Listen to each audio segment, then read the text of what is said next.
বাংলার ঐতিহ্য ও ইতিহাসে আরেকটি উল্লেখযোগ্য মাইলস্টোন হতে চলেছে দীঘার জগন্নাথ ধাম।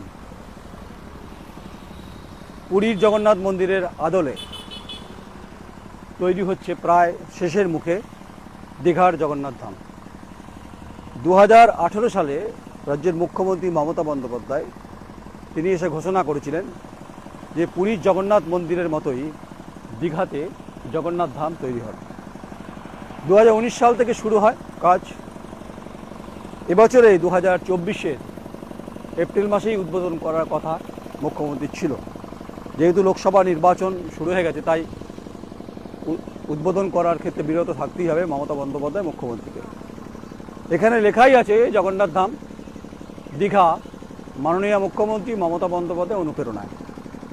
একদিকে জগন্নাথের মন্দিরে ধামের যে ছবি, তার পাশে ডান দিকে মমতা বন্দ্যোপাধ্যায়ের ছবি রয়েছে। এটার তত্ত্বাবধানে রয়েছেন যারা তৈরি করছেন হিডকো, housing infrastructure development corporation limited.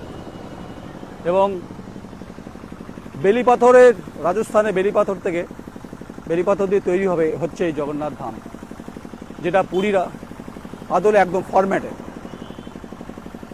পরিস্থিতির এক,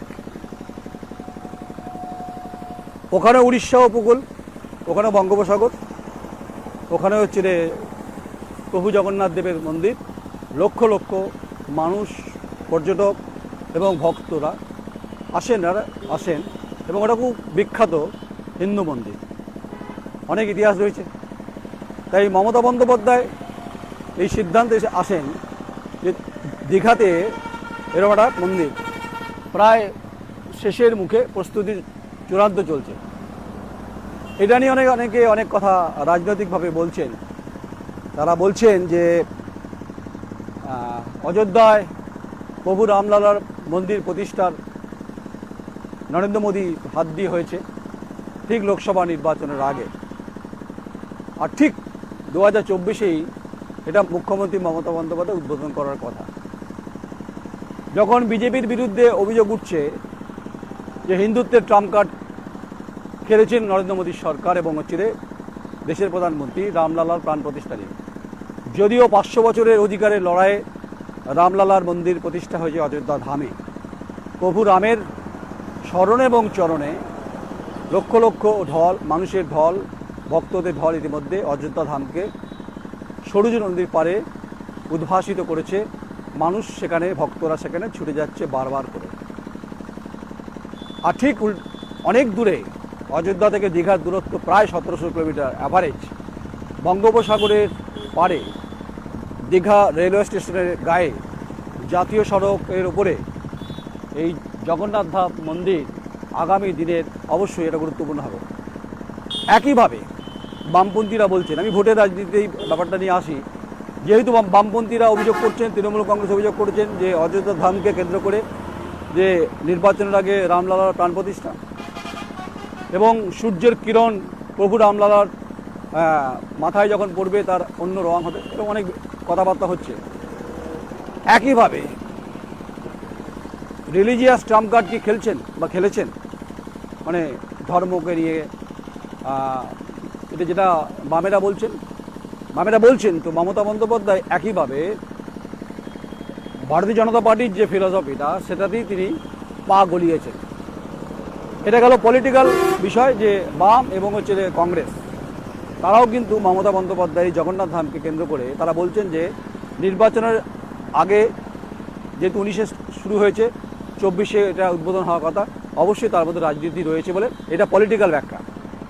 আমরা যদি পলিটিক্যাল ব্যাখ্যাটাকে সরিয়েই দিই, আমরা যদি রাজনীতি যে তাকতে বিষয়গুলো নিয়ে আলোচনা না করে যদি বলি যে দীঘার মানুষের আকর্ষণ অবশ্যই বঙ্গোপসাগরকে ঘিরে, ঝাউবন, হাজার হাজার লক্ষ লক্ষ মানুষ, পর্যটক আসেন, তারা আনন্দ উপভোগ করতে আসেন এবং শঙ্করপুর, মন্দারমণি সব জায়গাতে যান। লবণাক্ত জল বঙ্গোপসাগরে আর নোনা হাওয়া শরীরকে যেমন চিটচিট করে সূর্যের কিরণে জ্বলে ওঠে, তেমনি মানুষের হৃদয়ে কার্যত এই দীঘার জগন্নাথ ধাম বঙ্গোপসাগরের স্রোতের মতো মানুষের হৃদয়কে নাকি উদ্ভাসিত করবে। যে কোনো ধর্মের প্রতি আমাদের একটা সহানুভূতি, আমাদের শ্রদ্ধা থাকবে। আমরা কোনো ধর্মকে কাটাছাড়া করতে পারি না।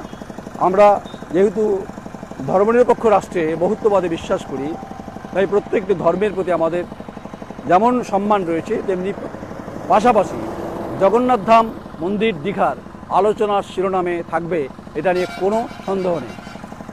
এখানকার যারা মানুষ, খেটে খাওয়া বিভিন্ন স্তরের মানুষের প্রশ্ন হচ্ছে, জগন্নাথ ধাম দিয়ে নির্বাচনে বৈতরণী কিন্তু পার করা যাবে না, এটা কাঁথি লোকসভার মধ্যে পড়ে। বাধ্য হচ্ছি, কারণ রাজনীতি হাওয়া যখন কার্যত বইছে বঙ্গোপসাগরের পারে, তেমনি জগন্নাথ ধামকে নিয়েও কিন্তু রাজনীতির কথা বলছেন, অনেকেই বলছেন। আমরা বলছি ভাবার কারণ নেই।